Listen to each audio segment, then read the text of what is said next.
Hello, everyone, and welcome to today's webinar, Interdisciplinary Frontiers in Neurodegenerative Disease Research, Improving Translation of Cognitive and Imaging Biomarkers. My name is Juanita Vong-Persuth, Scientific Sales and Marketing Associate at Stressmark Biosciences, and I'll be your moderator for today's session. Today's educational webinar is presented by LabRoots and hosted by Stressmark Biosciences. To learn more about our company, please visit www.stressmark.com. Before we begin, I'd like to review a few key housekeeping items. We encourage you to participate by submitting questions at any time during the presentation. To do so, simply type your question into the Ask a Question box and click Submit.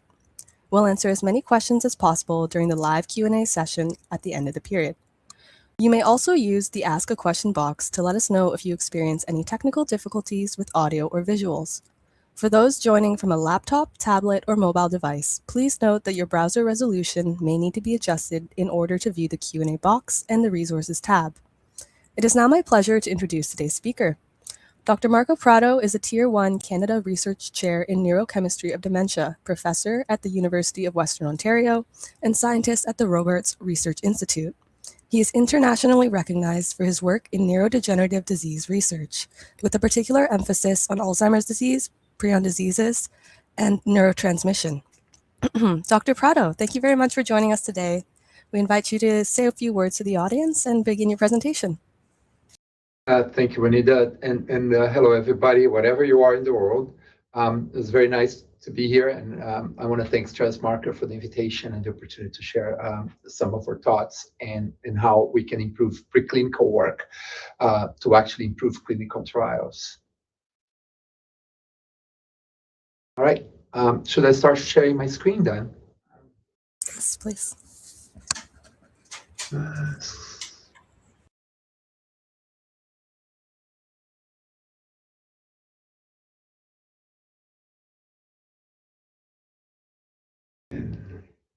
Hope you see my my full slide. Yes, everything looks great. All right, perfect. Thank you. So, if for any reason we cannot answer your questions, here's my email. Please reach out by email, and I'll be happy to correspond back and answer any questions. All right, so what we are doing right now at Western is really trying to improve the preclinical world, which is mostly neurodegenerative diseases, involves work in mouse models, so we can better predict which drugs or medications will be successful in clinical trials.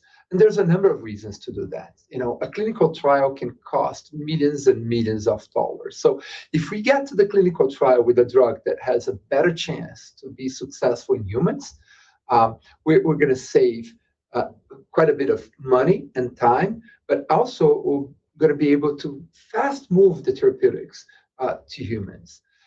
That's not the case right now. Right now, a lot of the therapeutics that come out from basic research and come out from preclinical world and work in mouse models gets to humans, and most of the time the results are disappointing. That has happened in Alzheimer's disease and Parkinson's disease and other types of dementia.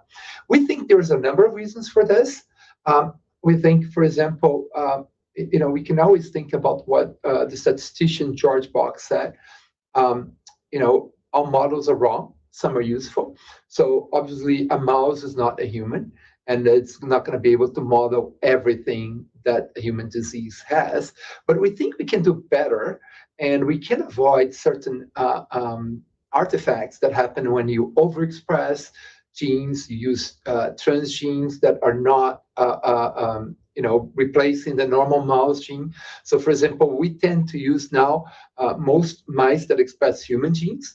And I'm going to give a couple of examples where we use mice that are humanized for some of the human genes that we are interested. And so part of what we do is to create new generation mouse models. But also we think that once we do these mouse models, for example, in Alzheimer's disease, a lot of the endpoints is pathology and not so much what matters to humans, which is the behavior. And even when behavior is studied in mice, they are behavior that is irrelevant. It's behavior that's irrelevant to to humans, right? So we established with collaborators and colleagues at Western a number of relevant cognition and imaging biomarkers that we can use to better access how well a drug might work for humans. And finally, there's this really it's useful that everybody works separately, and they work by themselves, and then somebody publishes a paper, then other people try to reproduce that paper, and you actually a lot of times you can't reproduce, and there are a number of examples where this has happened, and so this fail to reproduce results is really another drawback in terms of prediction for clinical trials. So what we do is to emphasize replication, reproducibility, and use open science initiatives for that. And again, I'm going to give an example for that. And this is part of two initiatives. One is a platform that we use called Mousetrap, or Mouse Translation Research Accelerator Platform. And this is part of an initiative called Trident in Canada, funded by the federal government, the translation initiative to de-risk neurotherapeutics. And it's really about trying to improve predictive validity. So the question is really, can we combine this next generation mouse models, better cognitive and image biomarkers to inform predictive validity? Well, I don't have a final answer for that, but I think we're in the right path, and I want to give you a few examples for that. So how do we envision translation? So again, this next generation mouse models, for example, for Alzheimer's disease, Model AD has done a wonderful work in generating a number of new mouse models that don't overexpress genes, don't have awkward transgenes that can be affected by either parental imprinting or other mechanisms. They're all available at JAX. We use for our behavior touchscreen tasks, so basically iPads for mice, and we have about 30 human-validated tasks. They've been developed by my colleagues Tim Bussey and Lisa Saxida here at Western.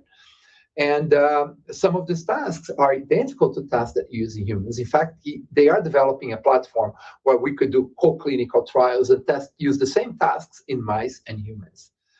The other part of this is really looking at pathology, but looking with biomarkers that we can look in humans. And one of them is, we use post-emission tomography, but the other one is using MRI as well to get insight in the living animal, how the brain is functioning.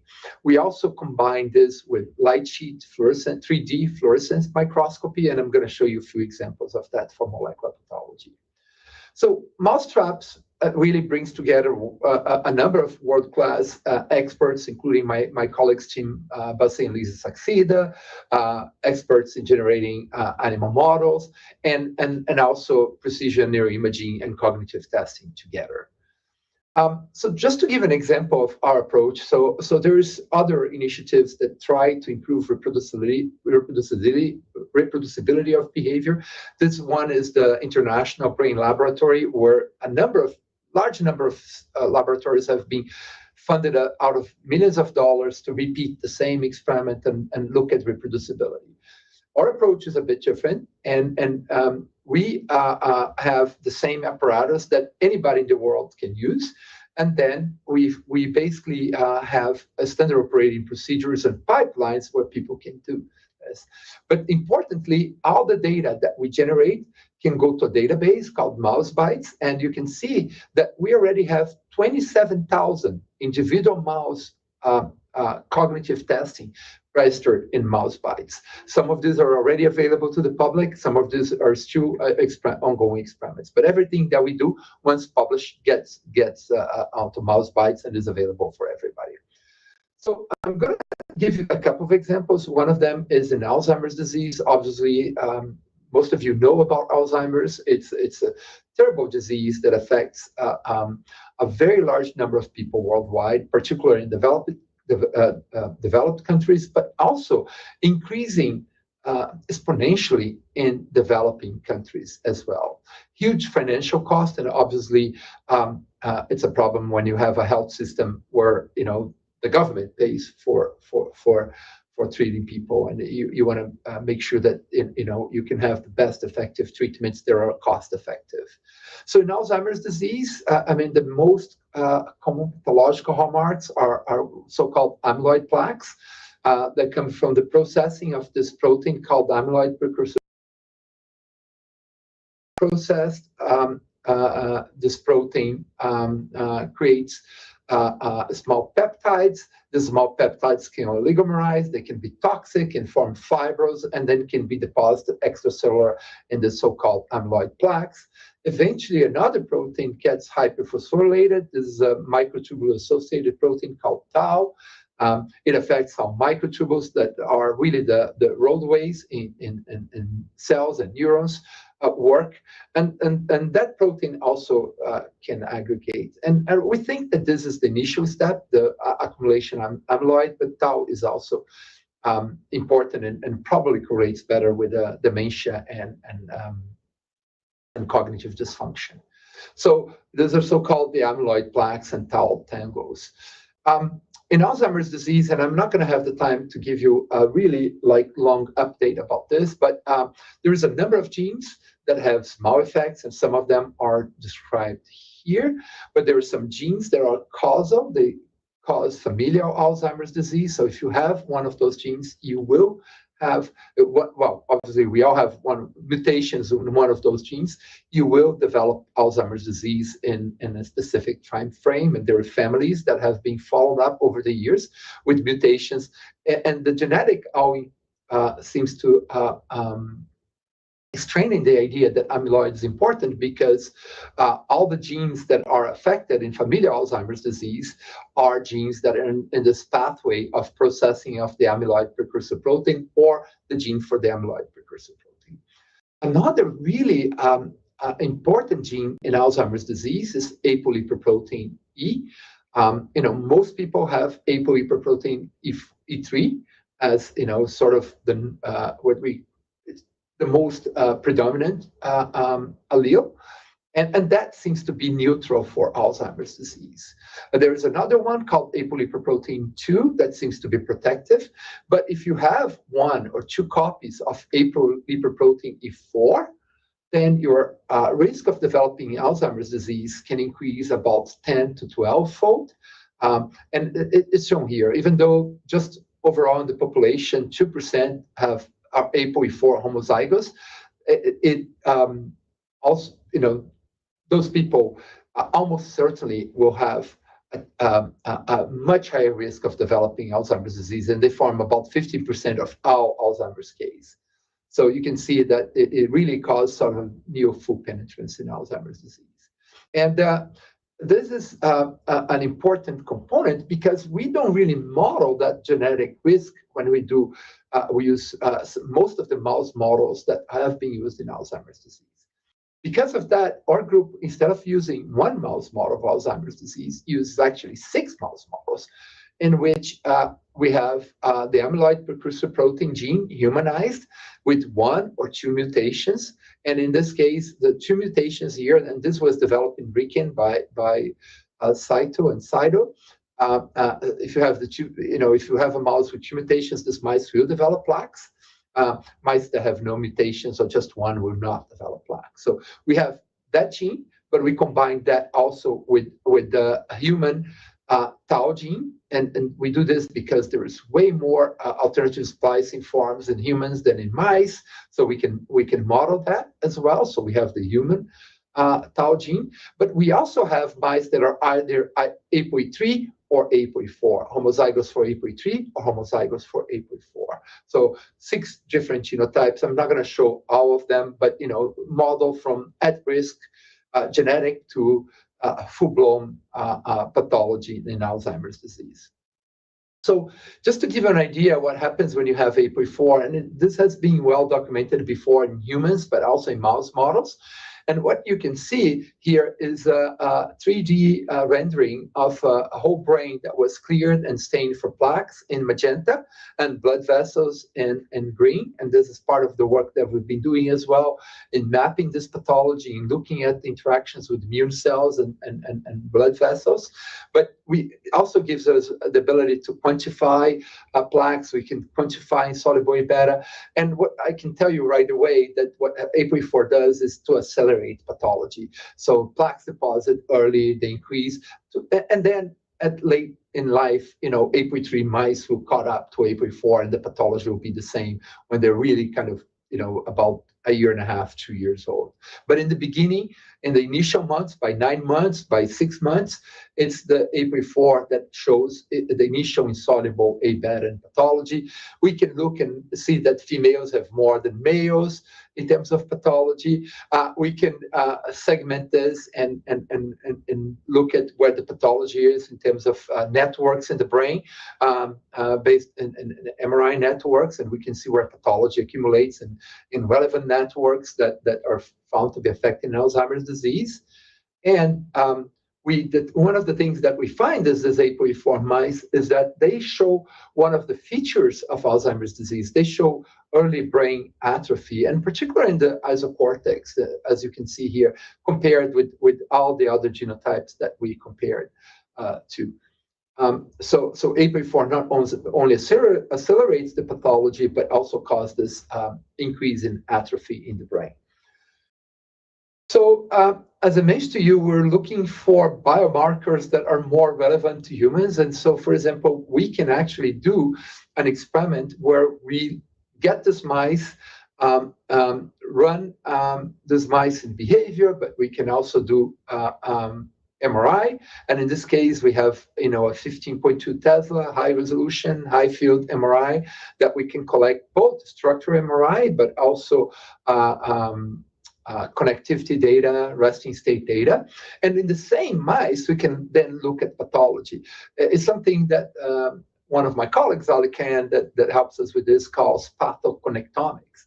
And you can see here that, again, and I'm not going to bother you with the details of this sort of connectivity map. So this is sort of a connectivity between different brain regions.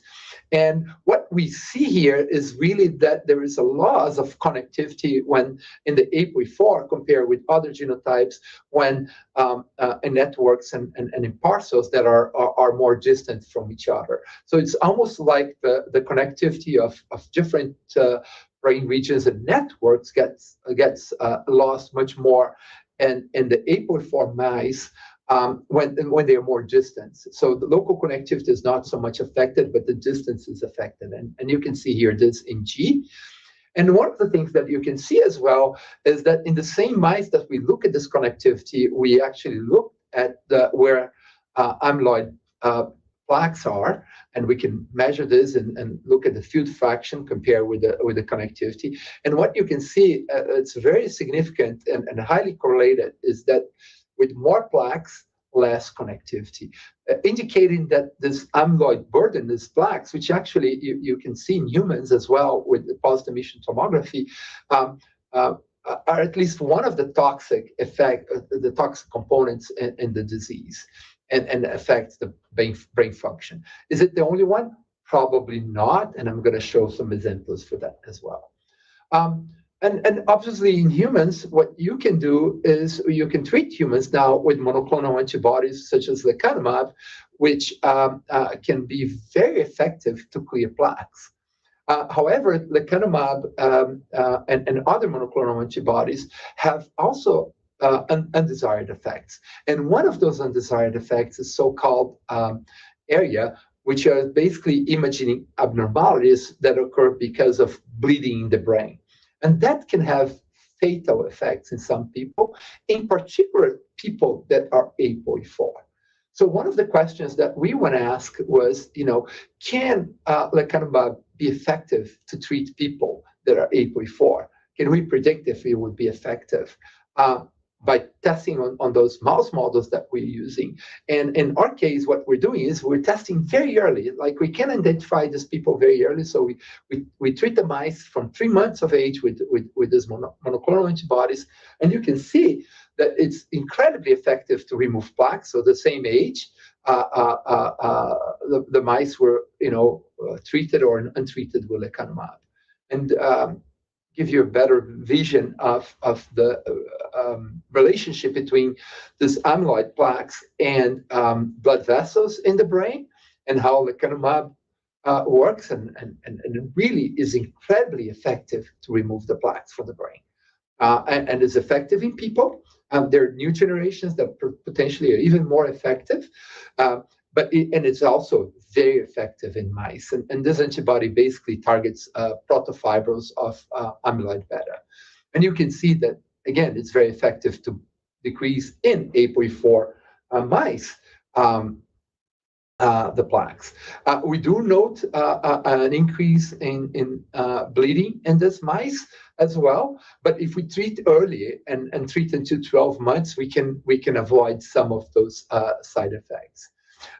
Is it potentially causing something good? We think it is, because if we look at connectivity in this mice, again, if you look at the measure of connectivity, and we're doing this at 6 months of age, for example, and then following up again with longitudinal MRI at 9 months, again, somewhat similar to what you can do in people, you can see that there's decreasing connectivity that happens, and the APOE4 mice that are untreated with lecanemab, which makes sense. You're accumulating more pathology. But look what happens if you completely, basically we completely prevent accumulation of plaques.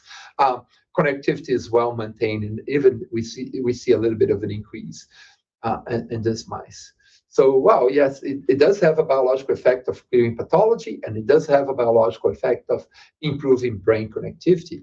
But the question is, does it improve cognition? Because that's what really matters. If I have Alzheimer's disease, I don't care if I have tons of plaques or not, as long as I can function every day, right? And in fact, you do have a lot of people in the world that have amyloid accumulation in the brain and are cognitively normal. So the question becomes, is there anything else that's toxic? Is cognition affected in some way that could be corrected by lecanemab? So for this, I'm going to give you an example of an attention task that we use for Alzheimer's disease. Attention is one of the very few very early cognitive dysfunctions that you see in Alzheimer's disease. Alzheimer's patients would describe as a fog. It's sort of treated with cholinesterase inhibitors. People say, "Wow, the fog is gone," and improves attention. So the question is, obviously, can we measure attention in mice? And I want to show you that we can with this touch screen. So this is the target. In this particular task, the mice have to learn about this target and ignore 4 other images. It's if you think about it, it's a really hard task for a mouse to do it, right? Because they have to learn that this is the right one, and if they touch the right one, they go and get some really good strawberry milkshake from Canada, and they are happy about it. But if they touch the wrong one, they don't. It's a false alarm. They don't get it, and they don't. It is not marked as they're paying attention. So just to give you an example of a mouse performing this task, so it's sort of ignoring because we're showing the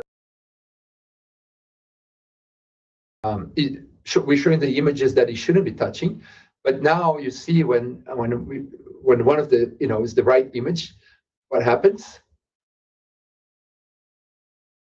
There we go, and you see that the mouse goes and touches the screen, and we can use that to it's all computer generated.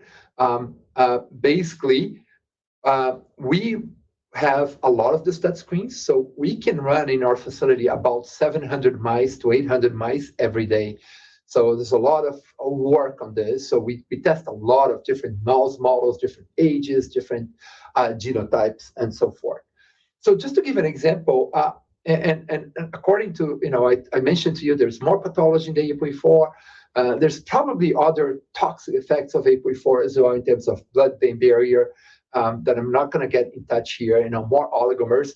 But you can see also that in terms of cognition, the APOE4 mice perform worse than the APOE3 mice. So this is an attention measure called discrimination sensitivity. And higher you have this, better attention. We test attention by giving the stimulus for 2 seconds and then giving for 1, 0.5, and 0.2 seconds. And I'm showing here just 0.5 seconds, okay? And you can see that the drop in attention in the APOE3 mice from 2 to drop in performance from 2 to 0.5. That's because we're taxing attention.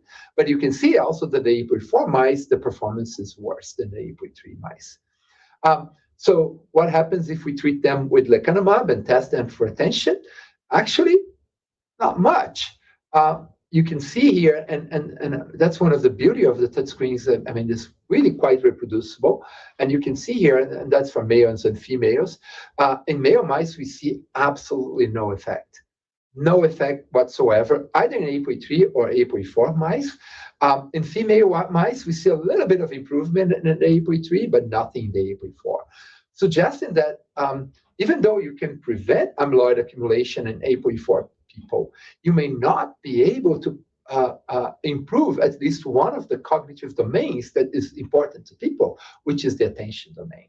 And it's not like this is a deficit that cannot be reversed, because if we treat these mice with a drug called donepezil, which is a cholinesterase inhibitor, it's already one of the potential standard treatments for Alzheimer's disease to improve cognition. And you can see here that mice treated, the same mice treated donepezil perform better than mice treated with a vehicle or saline in this case. And that works well for both male and female. So we're looking at this improvement here from here to here, and which is significant for both male and females. So what we can see is that we probably would predict that, even though, there is a push to use these monoclonal antibodies on APOE4 people, on carriers of the APOE4 gene, we think that this, at least lecanemab, we have tested others, but lecanemab would not be beneficial for this population that have the APOE4 gene. And this is sort of what you would see if you look at the clinical trial with lecanemab in early Alzheimer's disease. And, we hear all the time about how much these drugs may delay and may improve cognition. And they say, it's about a 27% effect on cognition. And you can see here, a combined score of cognition. In some of it's not the same sort of test that we use. It's kind of mostly pen and paper, but it's a combined score of a number of parameters that people use to look at clinical trials. And this is what has been published. Obviously this is the effect on pathology and using pulsed emission tomography measures of amyloid. And this is the cognition, and you see, oh yeah, there's a really big effect. Well, yeah, because you're really using just part of the range of the cognitive assessment. If you use the full range, that's the fact, really. I would say probably barely noticeable by a clinician, and it might benefit some people if treated early enough, but you really have to be very careful to not overstate the benefits of this treatment. In fact, and this is for most people that have been used in were in clinical trials. There were APOE4, but most of these were stopped because of the side effects, the area. So we don't really have a very large number of people that were APOE4. We're starting to see real world evidence for that now. In this particular case, Stefan Tempo and his collaborators reanalyzed some of these clinical results for focusing specifically on the APOE4 people from the clinical trials, and they concluded that treating them may not be justifiable because of the high risk of side effects, but also because they wouldn't be able to, they really couldn't get enough information. They think that the treatment is futile in APOE4 people. So we sort of, I would say that we're not entirely predicting yet. We need more real world evidence, but we're getting close to be predicting in the mice what you'll be seeing in humans, at least for APOE4. So these are some of the conclusions for the first initial part of my talk, right? So we generate these different models. We can stratify different types of risk and pathology for Alzheimer's disease and genetic risk. Our initial predictive validity experiments with lecanemab suggest that is very effective to prevent accumulation and decrease plaques. even in APOE4 individuals, and we can do treatments very early on that decrease the risk of developing brain bleeds. We have this data. I don't have the time to show you, but we didn't see that this would be effective to improve cognition, at least in the cognitive domain that we're testing. We're testing learning and memory as well, hippocampal-dependent learning and memory, and should have that result by the end of the year. All right, so I want to give you another example of what we're doing in terms of predictive validity, and this is in synucleinopathies. So these are diseases where alpha-synuclein, a protein in neurons and mainly associated with synaptic vesicles, a neurotransmitter, misfolds and aggregates. And these diseases can be diseases such as Parkinson's disease. You know, most of Parkinson's disease have accumulation of misfolded and aggregated synuclein, dementia with Lewy body, and in fact, you know, misfolding of alpha-synuclein, which is shown here in yellow, will lead to the accumulation, aggregation, and eventually the formation of these Lewy bodies that are found in Parkinson's disease and Lewy body, dementia with Lewy body, multiple system atrophies, brain sleep behavior disorder, and of course, you know, Alzheimer's disease is not like one pathology. There is Alzheimer's disease where you see also synucleinopathies as well as synuclein aggregation. And one of the things that got us interested, because in this particular case, there's really good evidence that synuclein can actually behave by spreading through different connected regions of the brain. And evidence for that comes from a number of studies, both in animal models, but even in humans that had received a fetal transplant of you know, reaching dopaminergic cells.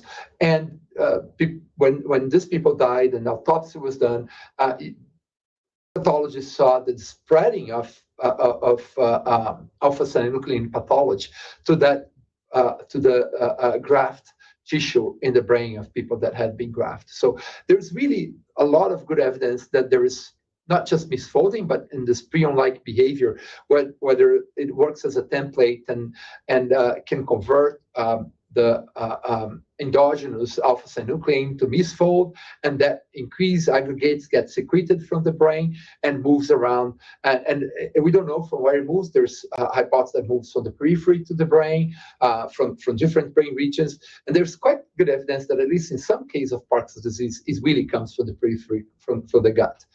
To the brain, and then it obviously gets to the brain and affects the brain, cause changes in circuits and specifically neurotransmitters, and you see the symptoms in Parkinson's disease and Lewy body dementia. So we can model this. There's different animal models. I'm going to tell you we're using a sort of old generation mouse model for that, just because of speed. We have generated new mouse models as well. But I'm not going to show them. And basically, this model expresses a human alpha-synuclein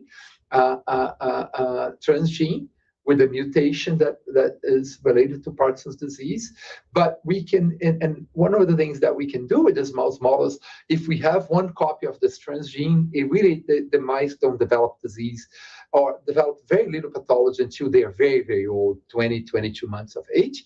However, if we see them with pathogenic fibers of alpha-synuclein, we inject pathogenic fibers of alpha-synuclein in the brain, you know, in our case, injecting the striatum, this can spread for the whole brain. And I'm going to show you an example for that. So these are mice that are injected with synuclein on the right. On the left are control mice that were not injected with synuclein, same genotype. They're PBS treated. And this is like about 3 months after the injection in the striatum. And what we look in is a marker for synuclein, which is phosphorylation in the amino acid 129. And what you can see here, again in 3D, is that, you know, even though we inject the pathology in the striatum, it moves around and goes to all over the brain, goes to the other side, and we can look at single cell resolution. It goes to the brainstem, and I didn't bring the movie, but it's very strong in the spinal cord. And that's one of the problems with these mice, because they actually develop motor paralysis and die. So it really doesn't give a lot of window, but we really wanted to see something that had a lot of pathology to look at the cognition first, and then we move to more sophisticated models. So this is the test that we use. Sorry about the background noise, but it's pairwise visual discrimination and reversal. And what you see here is the mouse. The mouse needs to learn that one of those images is right, and if they touch the right image, they get the reward. And they do, and they learn, and they get 8 out of 10 right. And when they learn this, we reverse the task. We change. The reward now is for the other image. And I'll show you this in a second. And the mice relearn everything, and we can measure reversal learning with this. So we showed that this can be used for as both cognitive biomarker, and also using MRI, we can see changes and morphometry and the structure of the brain, some regions with atrophy, other regions with expansion. And we see the networks that affect that cognitive domain for behavior flexibility affected in this model. So this is the model that injected with PFFs. 3 months later, you see these changes in atrophy in the brain compared with controls. And you can see also that there is a deficit in that we can detect early on already, a deficit in behavior flexibility. So see the mice getting 8 out of 10 right. We don't see any deficits in acquiring this task. So the mice can actually see this. And the mice can actually see the images well and follow up. But when we reverse, you see the performance goes down, and they have to relearn everything. And is that relearning, that reversal learning, which is a problem for the mice that had synuclein, and they get to be really, really bad and not perform very well. We have another cognitive test as well. I have no time to talk about this. So we have a collection of cognitive tests, and this has been published recently in Translational Psychiatry if you're interested to check, and tested some of the PFFs that are generated by stress marker as well. Okay, so I'm not going to get in a lot of detail here, because it's just an example of how we can use this cognitive biomarkers, and I want to try to finish in time to have questions. So here we're targeting chaperones. I'm not going to get in a lot of detail, but we published this already, and one of the co-chaperones called HOP, or stress-inducible phosphoprotein 1, we've shown that it interacts with synuclein. It can favor the formation of cytotoxic oligomers of synuclein, and it can increase synuclein aggregated in phosphorylated at 129 as well, that marker of toxicity that we think is a marker of sort of pathology and toxicity. And this, like I said, this has been published a couple of years ago, and I'm just going to give an example for this. But it gives us the opportunity to test this idea that we can follow this cognitive biomarkers and image biomarkers with this. So, and this, just give an example, if we have mice that have 50% less of this gene called HOP, when you look at the pathology with the phosphorylated alpha-synuclein at 129, you can see mice, normal mice are here, and it decreases when you have STI1.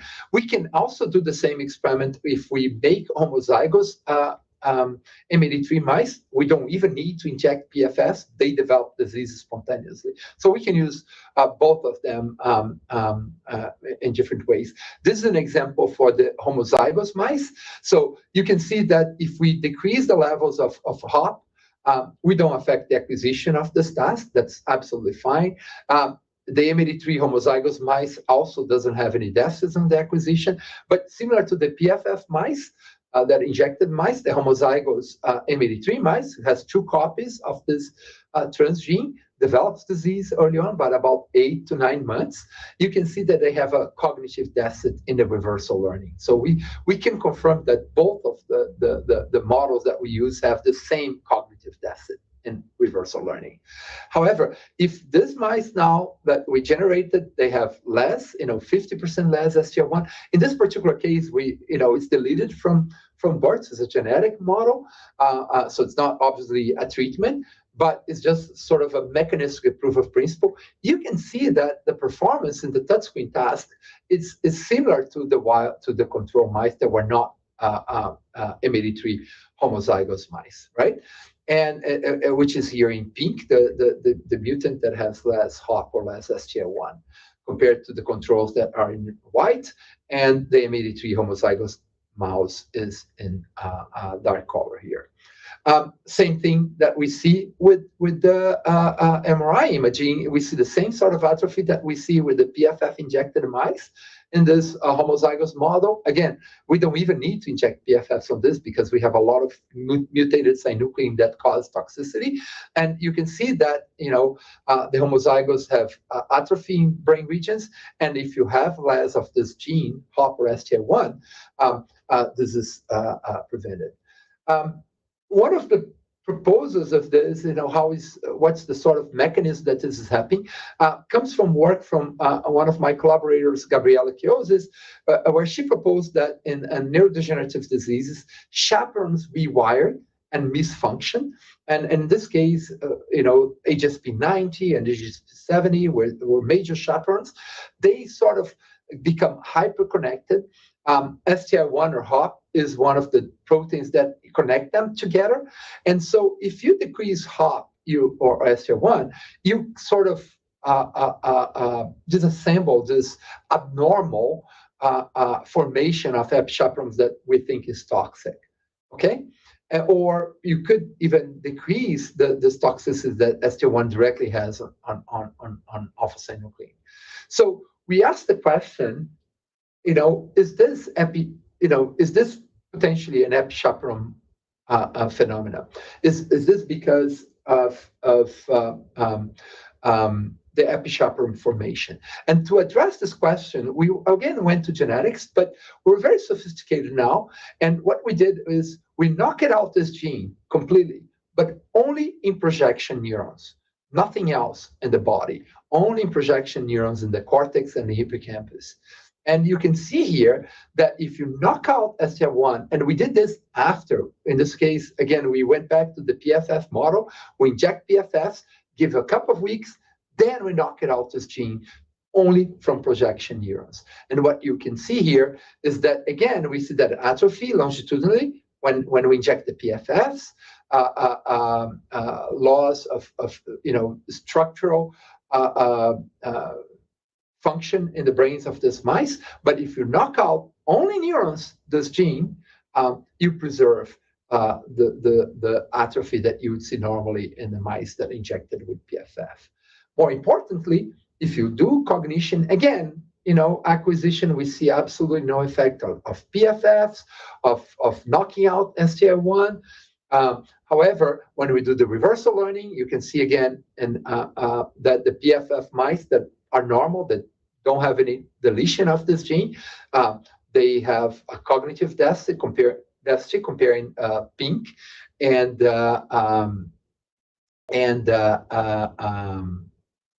black. And if you look at the green, which is the mice that also received PFFs but had STR1 or HOP deleted, only in projection neurons, you see that the cognition is improved. So reproducing what we had seen before. But most important, this particular experiment, remember I told you about open science and reproducibility. In this case, we tested this also by 2 different labs doing exactly the same experiment with different people, different mice, same cognitive tasks, same behavior.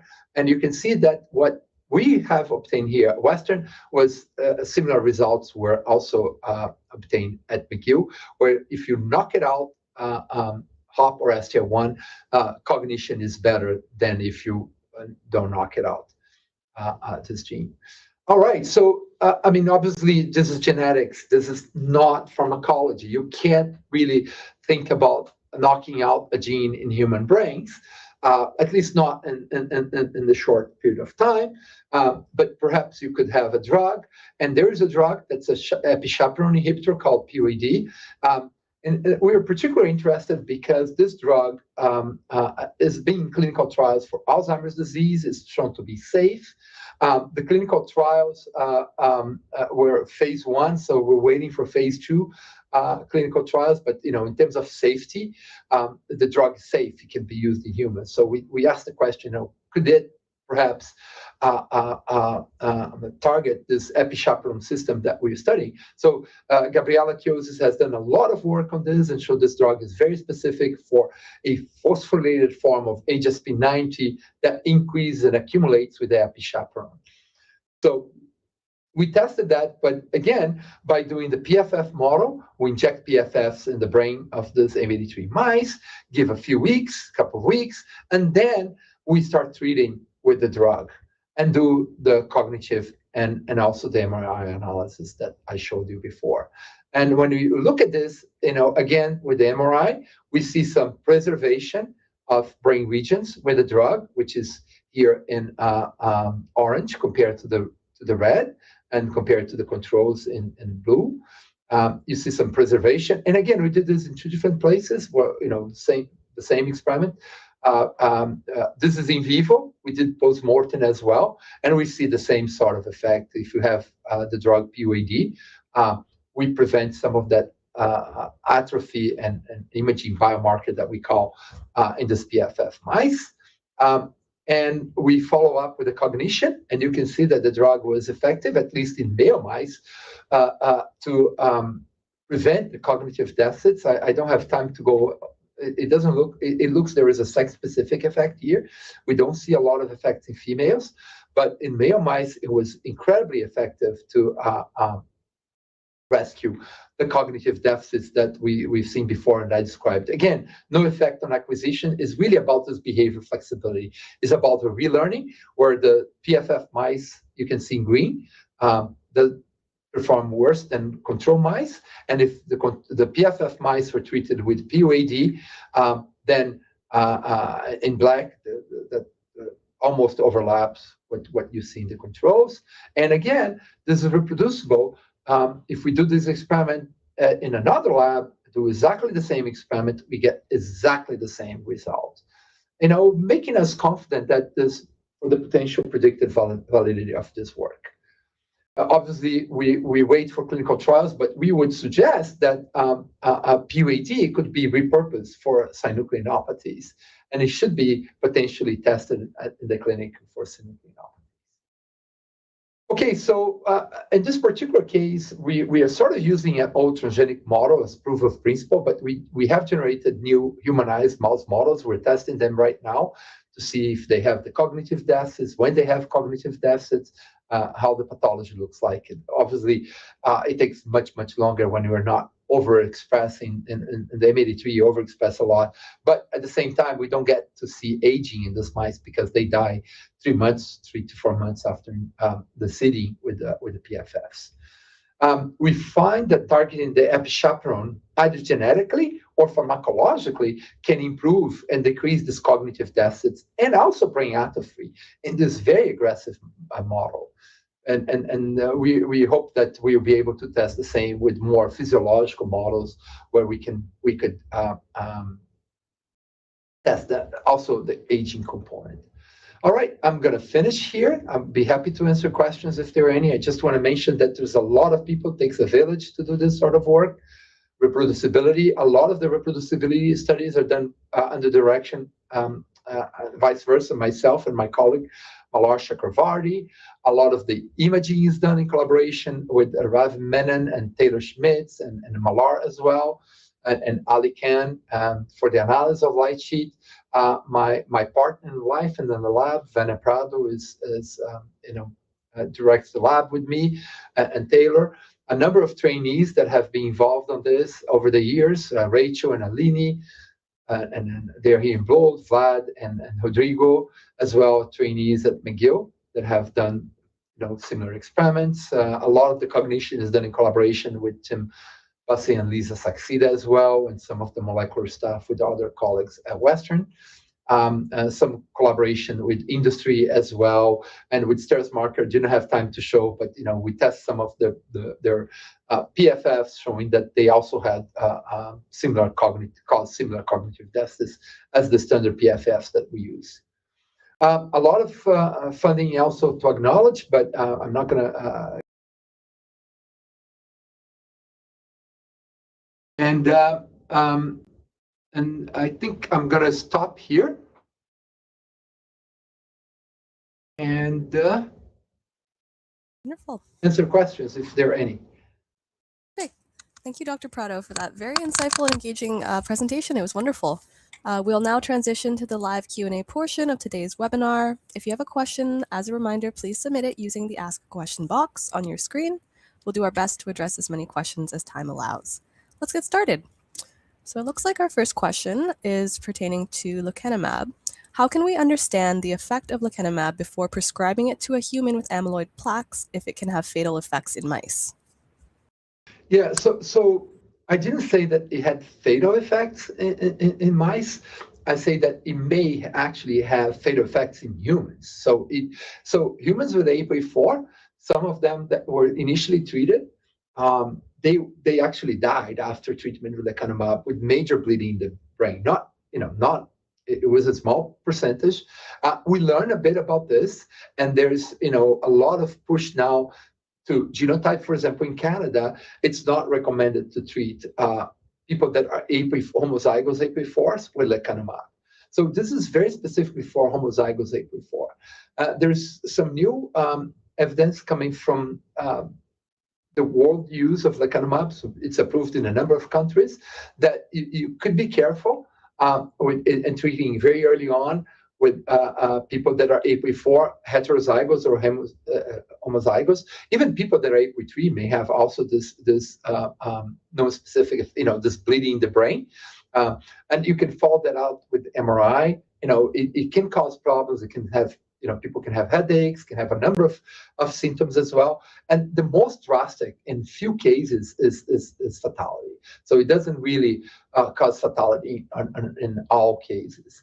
But I think the important part here is that what our preclinical work is showing is that despite the fact that you could actually clear amyloid in the brain of people that are APOE4, it may not be beneficial, at least cognitively for them. And even in people that are not APOE4, the cognitive benefit is somewhat mild, and it may be difficult to even detect unless you're very sophisticated in your analysis. I hope that answers the question. Thank you. Our next question, how do you control for non-cognitive factors such as motivation or motor deficits in touchscreen-based tasks? Yeah, so that's a really good question. And the touchscreen tasks, everything is computer controlled. And the touchscreen chambers that you've seen in the movies, they have infrared beams all over the place. So the computer actually detects a number of beam breaks and the activity of the mice. In fact, my colleagues, Lisa Saxida and Tim Bussey, have published with different models of disease, including Huntington's mouse models that have really very extensive motor deficits, and they could perform cognitively in the touchscreens without any problem. So even mice that have motor deficits, and we've the same thing. We used TDP-43 or mice that model ALS and frontotemporal dementia, and some of these models do have a lot of motor deficits. But surprisingly enough, one of the models that have a lot of motor deficits did better in the touchscreen task. So cognitively, they were normal. So there were models for ALS than more than from frontotemporal dementia. They had absolutely no cognitive changes in their brain, in the brain that we could detect with a bunch of touchscreen tasks, but they had very strong motor deficits. Thank you. Our next question, what mechanistic parallels exist between prion-like protein misfolding and alpha-synuclein-mediated cognitive dysfunction? Yeah, so this comes from this hypothesis that is really well documented and embraced in the field, and suggesting that synuclein and potentially other misfolded proteins as well that cause neurodegenerative diseases behave like prions. So if you remember, prions are these abnormal proteins that are responsible for diseases like Creutzfeldt-Jakob disease in humans. And the similar disease in animals would be, for people that heard about it, mad cow disease. And I think most people have heard about mad cow disease. There's a big scare many years ago in the UK and in a number of other countries as well. And prions are proteins that can misfold and can be transmitted. And the mechanism is really well studied in these diseases like Creutzfeldt-Jakob disease, and other forms of prion diseases, where the normal protein that that I have, you have, everybody has one conformation, and the disease related protein is the same protein with another conformation. But this disease protein can bind to the normal protein and change how that protein is folded and turns to a misfolded form that aggregates. So it's almost like a seeding, and that progressed to the brain. And synuclein seems to be doing exactly the same thing. And there is really good evidence for that. There is even some diagnostic tests that are based on this. The fact that you can look at this misfolding in vitro. There's a number of diagnostic tests that were pioneered by colleagues of mine at the NIH many years ago, and then Claudio Soto and a number of other people that uses the misfolding of synuclein to detect the protein in early disease as well. So the idea now is that the normal protein in the brain can interact with this misfolded protein. We don't know how the misfolded protein, it could be spontaneous, it could be because of a mutation, but then that propagates, that increases and aggregates and self-propagates and self-forms, explaining the so-called spreading of pathology that you see in these diseases as well. So there is this notion brought by Brack and Brack, famous pathologist, of spreading of synuclein from the periphery to the brain. So that and mechanistic, we don't understand everything, but we do understand that they have to connect. They have to have a similar, probably identical amino acids or very similar amino acids, and once they connect, the disease protein somehow impart a disease conformation in the normal protein, and that becomes a self-propagation event. Thank you. That was a great explanation. So our last question is going to be regarding the touchscreen assays. How long does it take to train a mouse before you can perform an assay? And do you have an equivalent assay to the Morris-Water maze for spatial memory? Yeah, well, okay, great question as well. Well, it does take a little bit of time. Between the mouse needs to learn to touch the screen. They need to learn about the reward. It takes about a month in most tasks to get the mouse trained to do the task, and then obviously there is different tasks. One of the biggest advantage of some of the tasks that we use is that we can use them longitudinally. They are performance tasks, right? So once the mice is trained, we can test it again and again. And we have tested mice 4, 5, 6 times in the same way. So this is a bit of an advantage. It does take a little bit longer to train them compared to the water maze, which takes a few days. But you can test the mice progressively as the disease progresses. Are there similar tasks? There are tasks that test the same types of cognitive domains as the Morris-Water maze. But I remind you that the Morris-Water maze has, obviously a cognitive component, but also has a huge stress component. And our experience is a complicated task because, for example, one of the mouse models that we generated many years ago, not a disease mouse model, we were testing neurotransmission and different aspects of neurotransmission. We had a mouse model where we tested in touch screens. We tested in the Morris-Water maze, and they were absolutely unable to perform the Morris-Water maze. They could not perform the Morris-Water maze at all. They would, put there, they would try to swim, and we thought, oh, wow, we found that this neurotransmitter that, in this particular brain region is affecting the Morris-Water maze. cognition. However, it turned out when we put the same mice in touchscreens, they could learn everything in the touchscreens. And we eventually, and this again has been published, we eventually found out that what happens is that we're actually, the mice that we generated had a huge amount of response to stress. So they respond to stress much more. And what happened is when they went to the water maze and the cold stress, with the stress of being in the water, mice are not really good swimmers. Rats are better swimmers. Mice are not really good swimmers. They are not able to cope really well with big changes in temperature. So what happens is these mice, when we put in the Mars water maze, they just couldn't perform because they freaked out. They got stressed, and we documented that. So I would say, yeah, we don't have exactly, I mean, we have something that's very similar and close, that tests the same sort of cognitive domains, the spatial memory. There's a number of those tests, but we don't have that stress component. And if you think about this, right, like you don't get Alzheimer's patients, throw them in a swimming pool and ask them to find their way out, right?